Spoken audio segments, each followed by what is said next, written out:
Good morning students. So the next question is question number 8. An angle is greater than 45 degree. एक angle है आप लोगों के पास जो 45 डिग्री से बड़ा है. Is its complementary angle greater than 45 degree और equal to 45 डिग्री और less than 45 डिग्री. यानी जो 45 डिग्री से बड़ा एंगल जो हमें एज्यूम करना है उसका जो कॉम्प्लीमेंट्री एंगल होगा हमें वो बताना है कि क्या वो ग्रेटर देन 45 डिग्री है, इक्वल टू 45 डिग्री है या फिर लेस देन 45 डिग्री है. तो यहाँ से हमें ये पता चल रहा है कि 45 डिग्री से बड़े एंगल की बात कर रहा है ये. आप लोग 45 डिग्री से बड़ा कोई भी एंगल एज्यूम कर सकते हो. जैसे मैंने 46 ही डिग्री एज्यूम कर लिया, सिर्फ 1 डिग्री का एंगल मैंने यहाँ से बढ़ाया है. अब हमें ये पता है sum of complementary angles that is equal to 90 degree.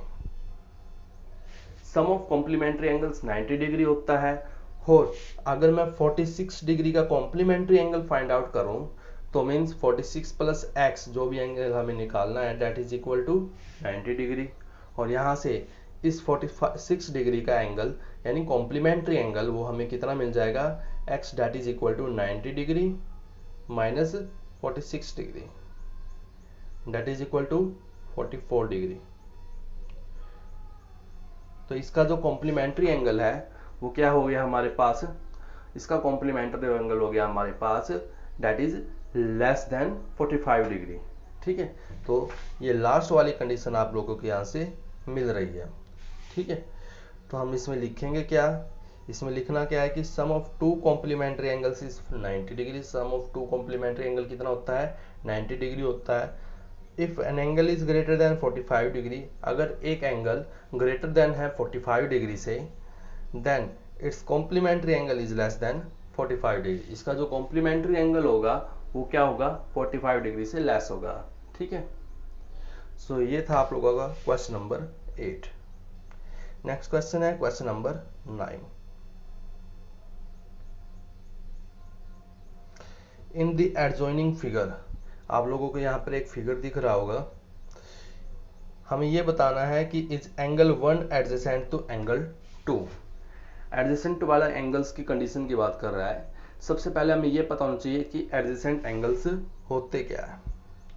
तो एडजेसेंट एंगल्स में 3 कंडीशंस मेन होती हैं आप लोगों के लिए. पहली कंडीशन तो क्या थी, इसमें एक होता है कॉमन वर्टेक्स.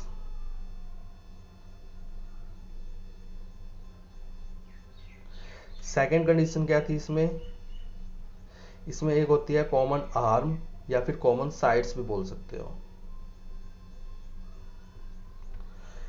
और लास्ट कंडीशन क्या है इसमें, non common arm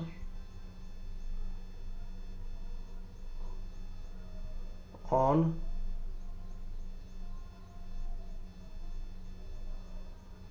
either side of common arm. ठीक है, तो 3 कंडीशंस है. एक तो कॉमन वर्टेक्स होता है, एक कॉमन आर्म होती है और एक नॉन कॉमन आर्म होती है on either side of the common arm. अगर हम फिगर के हिसाब से देखें तो जैसे मैंने ये एक एंगल ले लिया,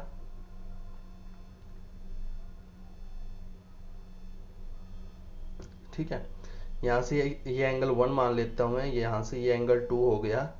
यहाँ पर कॉमन वर्टेक्स ये हो गया, यानी जहाँ से ये शुरुआत होता है, जहाँ से ये ओरिजिनेट हो रहा है. एक कॉमन आर्म होते हैं इन दोनों एंगल्स के बीच में, एंगल 1 और एंगल 2 के बीच में ये कॉमन आर्म दिख रही होगी आप लोगों को. और नॉन कॉमन आर्म जो होती है, यानी नॉन कॉमन आर्म कौन सी, ये वाली और ये वाली. ठीक है, ये जो नॉन कॉमन आर्म होगी वो इधर साइड होगी, कहां पर, कॉमन आर्म के. यानी एक तो इस तरफ हो गई और एक इस तरफ हो गई. ठीक है, ये हो जाती है एडजेसेंट एंगल्स की कंडीशन.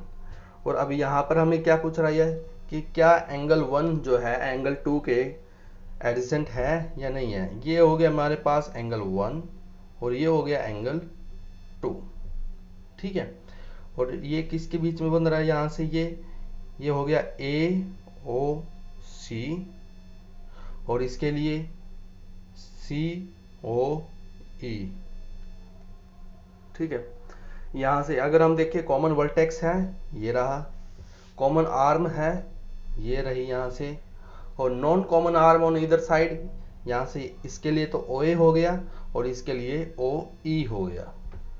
ठीक है, तो तीनों कंडीशन फुलफिल हो रही हैं, तो यहाँ पर हम क्या कहेंगे कि क्या ये एडजेसेंट है? बिल्कुल ऑब्वियसली है, तो इसके लिए हम क्या लिखेंगे? यस। ठीक है, यहाँ से इसके लिए लिखेंगे हम क्या? यस। अगर आप लोगों को रीजन लिखना है तो वे तीनों रीजन जो मैंने बताए थे वे लिख देना कि इनके पास कॉमन आर्म है, कॉमन एंगल है, कॉमन वर्टेक्स है, और साथ ही साथ में non common arm on the इधर side of the common arm. Next है second part, is angle AOC adjacent to angle AOE। AOC angle यहां से ये रहा AOC। ठीक है, नेक्स्ट है एंगल AOE।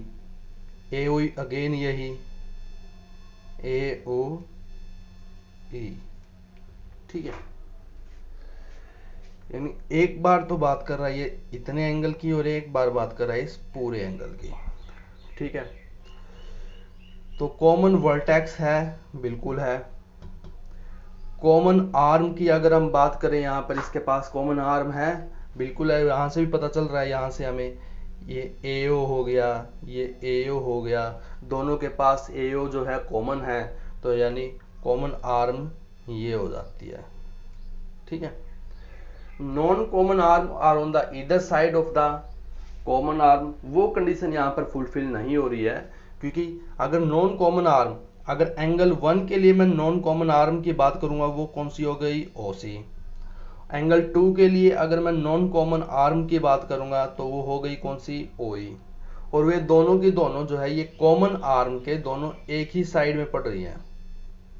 ठीक है, इधर साइड नहीं है, ये सेम साइड्स की तरफ जा रही हैं, तो हम क्या कहेंगे? हमारी तीसरी कंडीशन यहाँ पर फुलफिल नहीं हो रही है, तो इसलिए ये एंगल जो है एडजेसेंट नहीं है।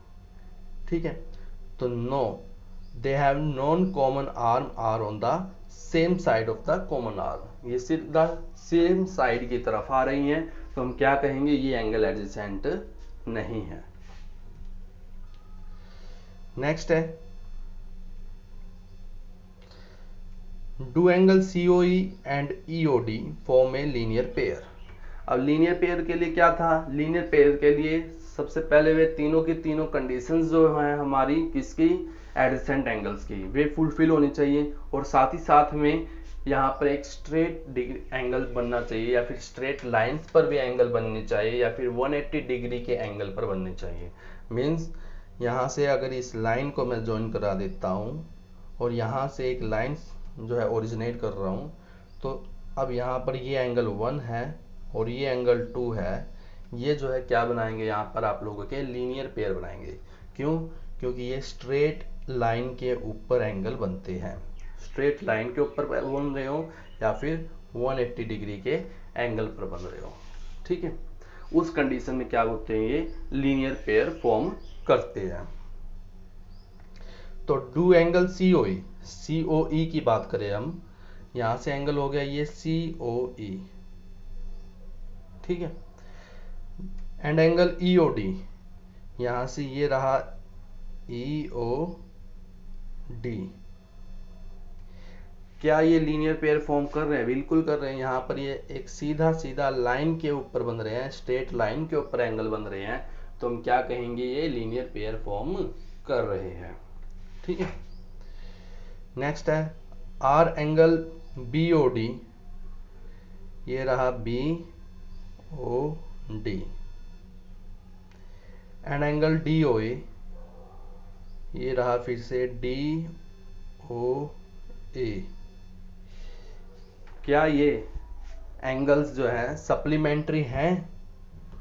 Supplementary angle means the sum of the angles is equal to 180 degree, और 180 डिग्री यहाँ से क्लियरली दिख रहा है, यहाँ पर 180 डिग्री का एंगल फॉर्म कर रहे हैं ये, तो हम क्या कहेंगे? ये एंगल्स जो है हमारे क्या है? सप्लीमेंट्री है। नेक्स्ट है vertically opposite. Vertically opposite angle कौन से होते हैं? वर्टिकली अपोजिट वाले एंगल्स लाइक दो लाइंस आपस में कहीं पर भी इंटरसेक्ट कर रही हो, ठीक है, जहां पर ये इंटरसेक्ट करती हैं इसके ये आमने सामने की ये जो एंगल है that is angle 1 and angle 2, ये क्या है? एक दूसरे के और वर्टिकली अपोजिट है। और अगर वर्टिकली अपोजिट है तो ये दोनों एंगल्स क्या हो जाते हैं? इक्वल हो जाते हैं। इसी प्रकार से ये एंगल जो यहाँ पर 3 है और ये एंगल 4 है, ये भी एक दूसरे के वर्टिकली अपोजिट है, मीन सामने सामने है, तो ये एंगल्स भी क्या होंगे? इक्वल होंगे, ठीक है।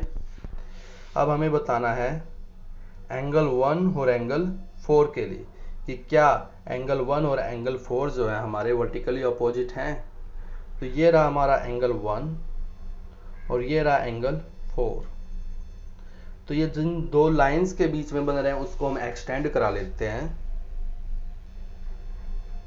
उन लाइंस के ऊपर देखें तो हम एक तो ये लाइन बन रही है हमारी और एक लाइन बन रही है ये।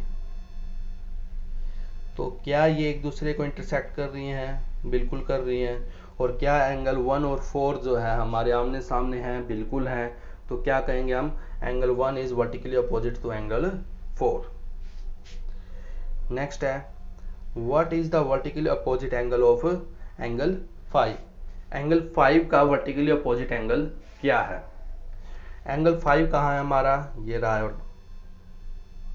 इसका वर्टिकली अपोजिट एंगल बताना हमने, तो जिन लाइंस के बीच में बन रहा है उन लाइंस को हम एक्सटेंड करा लेते हैं। एक तो ये लाइन हो गई और एक लाइन ये हो गई, ठीक है। तो इसके वर्टिकल अपोजिट कौन सा हो जाएगा? ये एंगल हो जाएगा, दैट इज एंगल COB। तो इसके वर्टिकल अपोजिट एंगल हमारा कौन सा हो जाता है? COB, ठीक है। आपको इस अलग अलग एंगल की तरफ ध्यान नहीं देना है, एंगल 2 और 3 मीन्स आपको सीधा सीधा जो है 5 के वर्टिकल अपोजिट की तरफ जाना है, ठीक है। चाहे हमें ये कहना पड़े कि ये एंगल 2 प्लस एंगल 3 का जो सम होगा that is the vertically opposite of angle 5, ठीक है। तो इनके लिए लिखना क्या है वो आप लोग यहाँ से देख सकते हो।